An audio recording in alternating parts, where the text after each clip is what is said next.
We begin here this evening. The ANC will hold its National General Council on Monday. This comes as the time where the party has been dealing with some major challenges. And for more on this, we are now joined by ANC's Head of Policy and Research, Fébé Potgieter-Gqubule. And she joins us now via our video link. Fébé, thank you so much for your time. Firstly, as the ANC, I'd just like for you to just give us comment following the killing of Witness D, as well as what took place in Salisbury in Pretoria. Good evening. Well, I think that the killing of Witness D is really an indication of the depth of the challenges that we face in our security forces and the police in particular. And I think the appointment of the commission by the president really was a wise decision to be able to expose what exactly is going on, so that the steps can be taken to take it forward. The Salisbury incident, it's also really, on the eve of festive season. We are in the midst of the 16 days of activism, and something as horrific as this takes place. And I think that one of the things that our National General Council will have to look at is this question about what do we do as South Africans to ensure that we address the culture of violence that permeate so many aspects of our institutions, our families, our communities. And I certainly think that's going to have to be one of the key issues on the agenda of the NGC. And staying with the NGC, Fébé, I mean, preparations are underway for you to hold this National General Council next week as the ANC, and maybe also add to that to take us through some of the key focuses for the NGC. Well, there are two main documents that form the basis of the National General Council. The first one is what we call the NGC-based document that looks at, where South Africa is at, what has happened over the last 30 years, the economy, the social situation. It looks at issues of poverty, inequality, and unemployment, and to look at what are the challenges with those issues that I've just raised.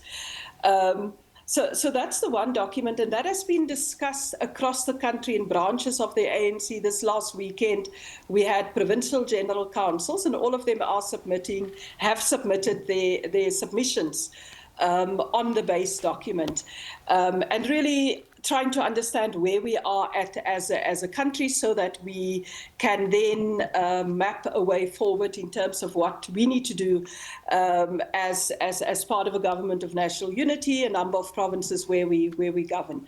So that's the one part of it. The second part of it is, of course, the NGC happens midterm.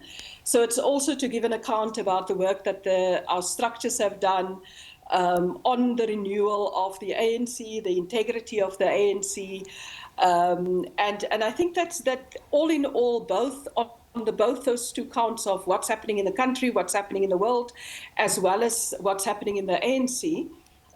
It's going to be a really tough discussions that we will have, but I also think that we've had quite an extensive process with all of our NEC committees in all of our provinces, our branches, the leagues, and delegates will be coming to the National General Council to look at how do we tackle the problems facing the country and map out a way forward for the next 2-3 years until 2029, but also 2032 when the ANC will be turning 120 years. And as you tackle some of the challenges facing the country, as a movement, you are facing your own challenges.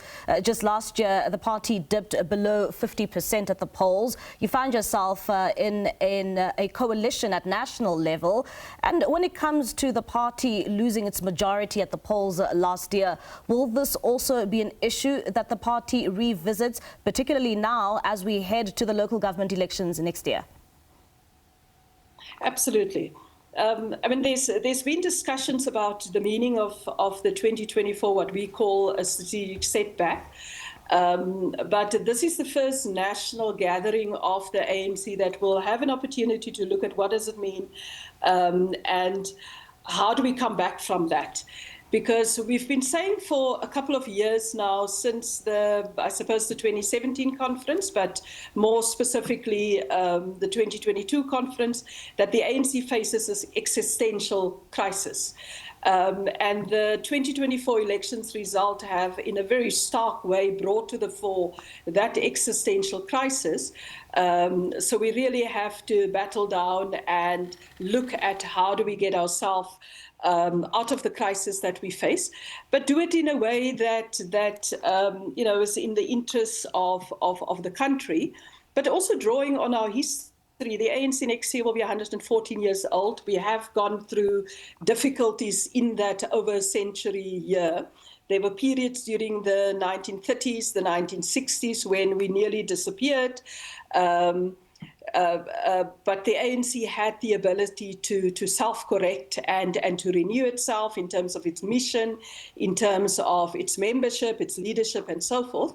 And we're confident that this National General Council will be able to play no small role in making sure that we address the internal challenges that we face. And also staying with some of the difficulties that you're facing as the ANC, and pertaining to something you mentioned a bit earlier on, it comes to the strength of the ANC structures. And what does the discussion document then propose when it comes to strengthening some of the party structures? Yeah. When we have over the last 2 years talked about two aspects in that regard. The one is that how do you build an activist branch at a local level that's involved in community issues that linked up with local community-based organizations, CBOs. So restoring that movement character that have always characterized the ANC. The second one is got to do with the membership. How do you build quality members and, by extension, quality leadership? We have been saying in the NGC-based document that we need to raise the bar. Raise the bar in terms of the quality of our membership, but most importantly, raise the bar about the quality of our leadership, their integrity, their capabilities, their commitment towards the people. All of those issues will be very high on the agenda of the NGC. And the delegates certainly are rearing to go on engaging on all of those issues. At the same time, before I let you go, Fébé, there are serious corruption allegations, which have dented your party's image. I mean, right now, you had your Minister of Police, Senzo Mchunu, who was before the Madlanga Commission of Inquiry just yesterday, before it wrapped up proceedings. I mean, looking at the corruption allegations against some of your members, how will you navigate this thorny issue as the NGC? Well, the NGC will look at it in two ways. The first one is that we've been talking about the war on corruption for the last, I think, couple of national meetings of the ANC. I think that we now have a critical mass that say that we've got to draw the line.